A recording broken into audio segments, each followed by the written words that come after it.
What's going on, guys? MariK here. I just wanted to give a quick shout out to my guy John Alonzo. Recently we decided to design our own custom DBZ mat to play the card game on, and John Alonzo has brought it to life. It is fantastic. It is flawless. He took my design and just made it better than I thought it ever could have been.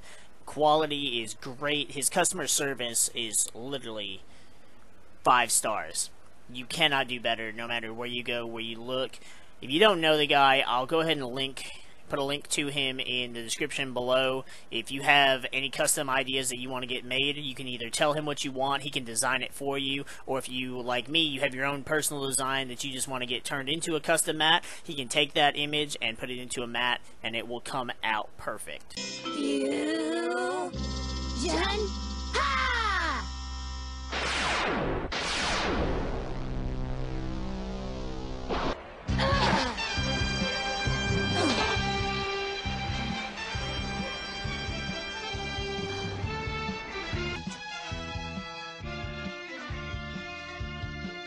He's the one, all right. There's no doubt about it. What's going on, guys? MariK here, back with another Dragon Ball Super deck profile. We're less than a week away from the release of Set 4 Colossal Warfare. So with our final tournament before the release of Colossal Warfare, we decided to throw something a little different together. This was initially started out because I wanted to play one card that was in the deck, and then I just kind of built the deck around that theme, although it is not around the character's theme itself. A little hard to explain without showing you guys, so let's go ahead and take a look. So we spent a lot of time debating over which leader to use for this deck, since the deck itself doesn't have a particular theme. It was more about just the colors of the deck itself, and I thought about going with blue leader just because I wanted the unyielding trunks for energy manipulation, but all in all, like, the only blue leader I would have chosen, just I've used it enough times, so it wasn't really worth doing it. And so it came down to one of two leaders, and the one that we ended up choosing was the original Fusion himself, Gotenks. If you're looking for the guy who just turned you into a donut, that would be me. We went with Gotenks because I haven't actually built a deck and played it in a competitive format using Gotenks. I built a few Gotenks variants in the past, but I never ended up doing anything with them. And I like him because he does force your opponent to discard, but only when you're attacking the leader and if you have less cards in your hand than your opponent. So the idea to the theme was there are some cards in the deck that do use up a little bit more of your resources, and the deck went through a lot of changes too. There were actually more cards in the deck that cut your hand size down, but we still got to utilize his ability a good bit. Sometimes we had to put a little bit more effort into it, but it was still great being able to use it. And on his Awakened side, we have Prodigious Strike Super Saiyan Gotenks.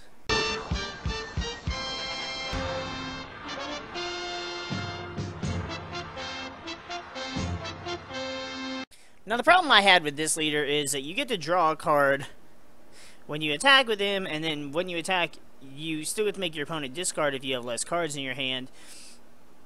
The way the deck likes to generate some advantage, it was a little harder than I thought it would be to take advantage of that ability, but we did manage to make good use of it.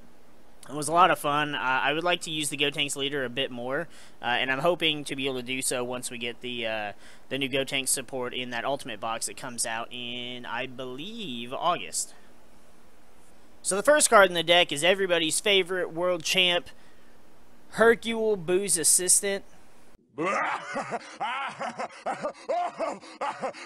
We ran 4 of him. He's a 1 cost, 5,000 power. When you play this card, look at up to 7 cards from the top of your deck and choose a red Majin Buu among them and add it to your hand.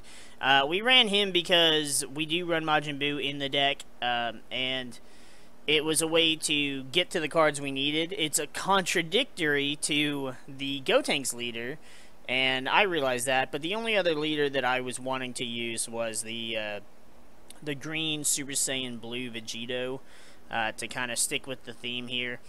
And really, the Vegito, he gave you more card advantage because he drew Unawakened, but But there wasn't really enough cards in the deck to take advantage of his Awakened ability, so I went with the Gotenks instead. Up next, we have another contender that was in the 25th World Martial Arts Tournament. Mighty Mask, the Mysterious Warrior.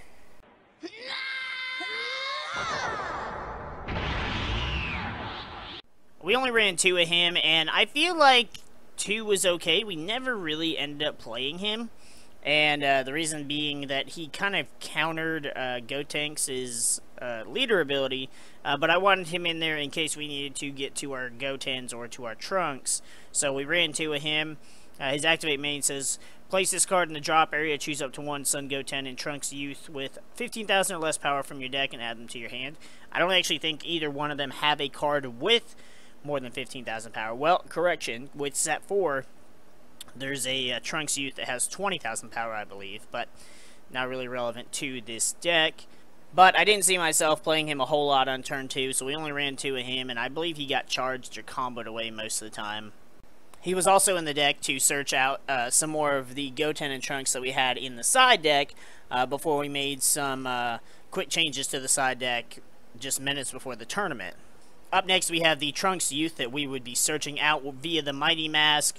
Trunks, Protector of Children. He's our super combo. If your leader card's green, 4 less life, draw a card, 10,000 power. Pretty generic, obviously, as most of the super combos don't really have added effects. But he fit really well because, obviously, Trunks is part of the fusion for Gotenks, and being able to search him with Mighty Mask, just having the ability to search out your super combos whenever you need them is a really good ability. Then to go along with Kid Trunks, we have Sun Goten, Family of Justice. We ran 4 of him, mainly because I wanted to keep the ratios even. I also wanted to not focus. There we go. I also wanted to keep the ability to draw into him whenever I needed to, as great as possible. And being able to combo him away to KO a 3-drop or less is not a bad ability either. Although he has been outclassed as of late by other abilities that allow you to KO battle cards. Up next, we have the big boy himself, Surprise Attack Majin Buu. We ran 4 of this Majin Buu. He's the one that we're going to search out every time via the Hercule. When you play this card, choose up to 1 Majin Buu with 25 or less power from your deck and add it to your hand. Shuffle your deck.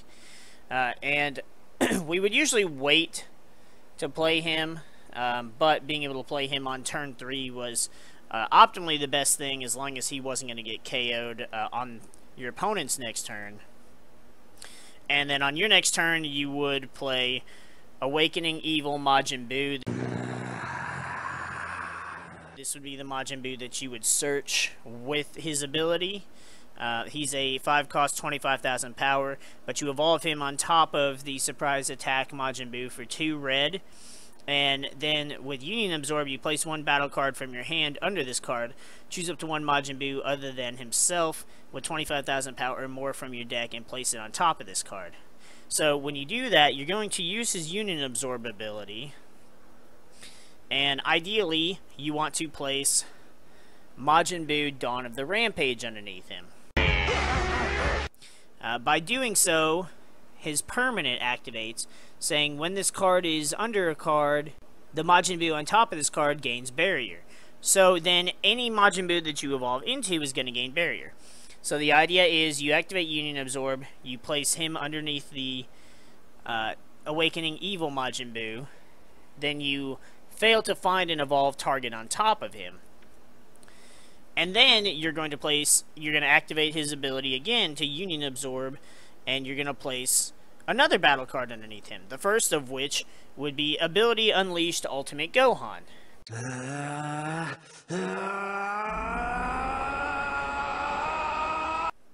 He's a 3-cost, 15,000 power, and when this card attacks, you may draw 1 card. If you do not draw a card with this skill, the card gains double strike for the duration of the turn. A pretty good ability, especially for a 3-cost. We ran him in here just in case we didn't have the Majin Buu parts that we needed to be able to set up that evolve chain. And if you're just needing some smaller guys to be able to get either some extra damage in or a little bit more draw power, this is definitely the card to do it. And then the other card you would use to Union Absorb would be Miraculous Comeback Ultimate Gohan.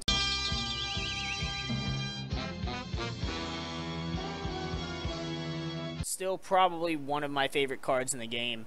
He's a 6 cost 25,000 with double strike.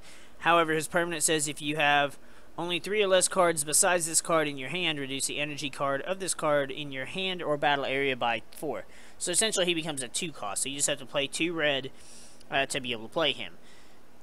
It did come back to bite me in the ass all of one time.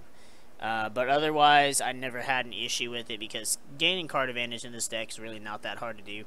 But the greatest part about this card is when this card KOs your opponent's battle card, inflict 2 damage to your opponent. So you don't have to worry about attacking directly. You can attack over a really weak 5K or even a really, really weak 1K and just get that burn damage in, especially if you can get that burn damage in for game. But if you can't find that you can get your hand low enough to be able to play him, you can let Awakening Evil Union Absorb him to bring out Grand Evil Absorption Majin Buu. Awesome! I have way more power than I did before. Now, this is actually the first time that I have even played this Majin Buu, as a lot of people, pretty much everyone that I have seen prefers to play Buuhan.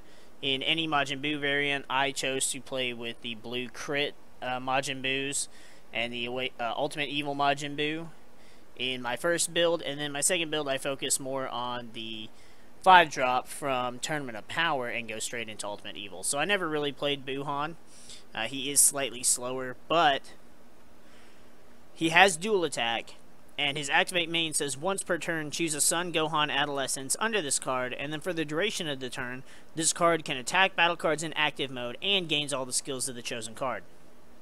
So if you chose ability Unleashed Ultimate Gohan, you can draw twice because he gets the dual attack twice, or you can attack twice with double strike. If you chose Miraculous Comeback Ultimate Gohan, you can attack twice with double strike, and you can also attack 2 different battle cards and deal the burn damage as well.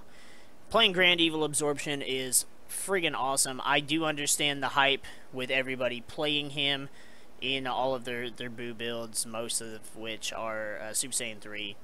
But he was really fun to play with. And in using the Buu chain, you do keep adding cards. You evolve the one Buu, and then you put 2 different battle cards underneath them, so you get your hand low, hopefully low enough to be able to take advantage of Gotenks' leader ability, and that way you can make your opponent discard before you yourself draw a card. Lastly, we have the star of the deck. The whole reason I built this in the first place was to be able to play Vegito here to save the day. I'd say add some spice, but I don't think anything will get your bad taste out of my mouth. This is honestly probably one of my favorite cards. I might even say it's my favorite Vegito card after Bursting Energy, just because I love the art. The Dash Pack foil is amazing. He's a 4 cost 20,000, which doesn't seem too overwhelming. However, he does have double strike, and when this card attacks, if you have 4 or less cards in your hand, draw 2 cards, and this card gains 10,000 power. So if your hand is low, which you're trying to keep it low anyways because of the Gotenks leader, you get to draw 2 cards and he becomes a 30,000 double strike. Now, his permanent does say if you don't have Son Gohan Adolescence, Son Goten, and Trunks Youth in your drop area, you can't play this card from any area. It does make it a little hard to play him, especially when you're also playing the Majin Buu chain. However, it did give us an extra option in case Majin Buu did die, in case we didn't have the barrier on him and he got KO'd by a card effect. And then it made this Vegito playable, and he could just get you some neat card advantage. I didn't really get to take advantage of him much because I usually did go for the Buu chain, and if I got the Buu chain out, I didn't really go much farther past that. So Vegito, once again, missed his time to shine. But either way, I really tried my hardest to be able to make this card work, but with the current build that I have, it just wasn't happening. Perhaps if the Buu chain wasn't in there and I used Gotenks a little more in the deck, or if I even just used Gohans and Gotens a little earlier on. Which, ironic part is, I saw 0 Gotens during any game. So even if I hadn't focused more on the Buu chain, I saw 0 Gotens out of every single game I played in this weekend's tournament. Completely ridiculous. I don't know what the hell happened. I don't know where he was at. You guys saw that we run 4 of them, and none of them were to be seen. Now, since we were running the Gotenks leader, I thought this was a perfect opportunity to be able to play Super Ghost Kamikaze Attack.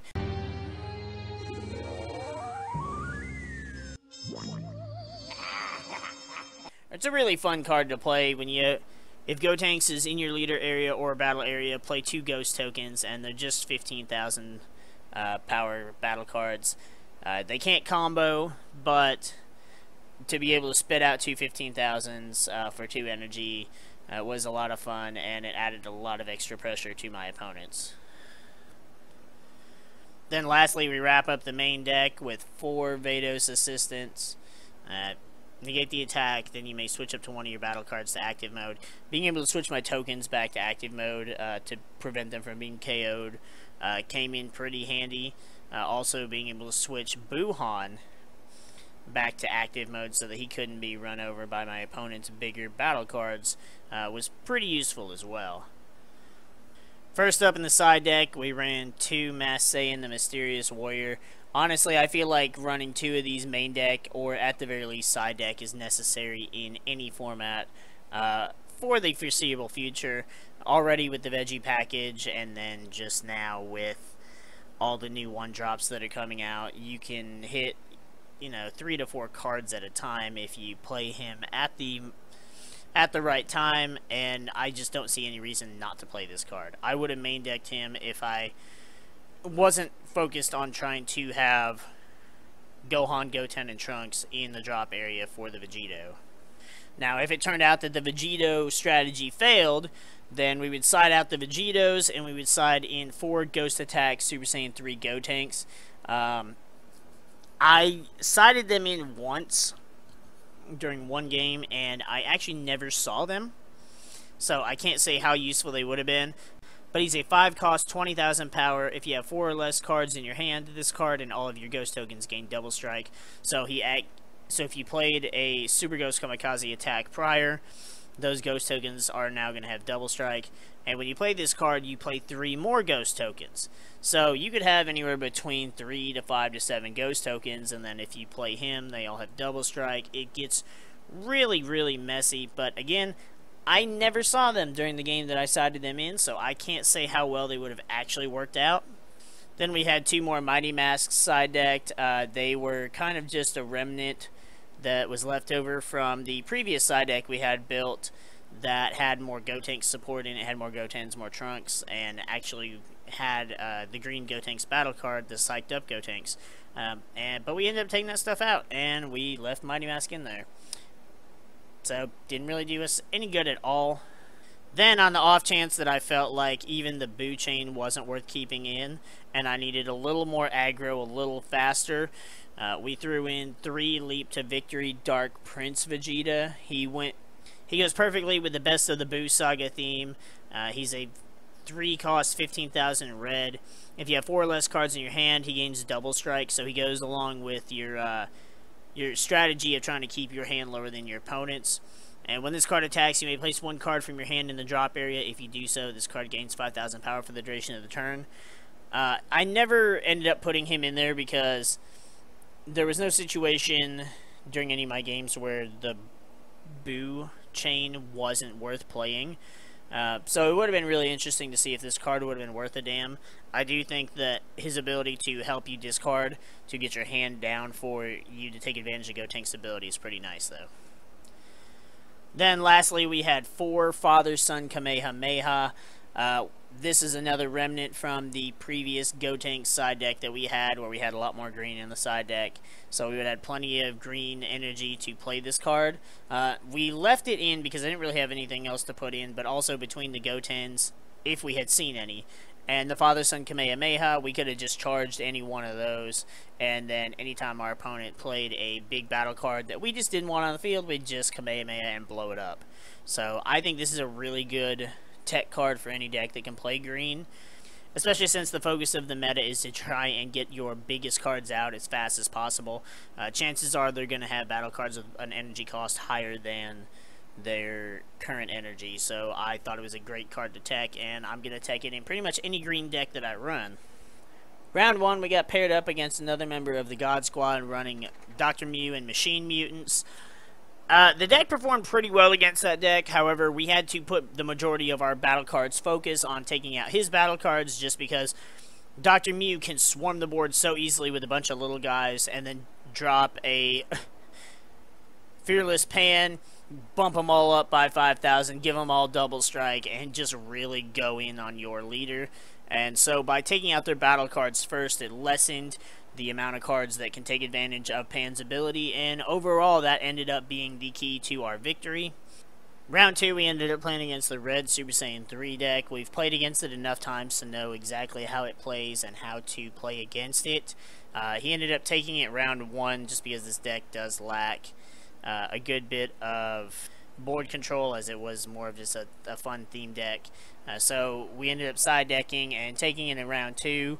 However, we did end up going into time shortly after game 2, and so the match ended in a draw. And then round 3, we ended up playing against Universe 7 Frieza running Victory Strike, and really we were able to take advantage of Gotenks' ability a bit more against that deck, just because we're attacking him, he's taking the damage, adding cards to hand, getting the double draw with the leader's ability, but the deck doesn't attack you. He doesn't attack you with the leader or any battle cards, so he doesn't end up attacking you with anything until he can drop the 5-drop Goku, awaken, swap 2 energy, evolve into the 8-drop, and then just EX evolve into Victory Strike. So there's not really anything you can do against that deck because it doesn't do anything until it plays Victory Strike. Game 1, I tried to take as big advantage as I could with making him discard cards and just trying to keep his hand as low as possible so that he didn't have enough cards to EX evolve and discard, and it didn't end up working out.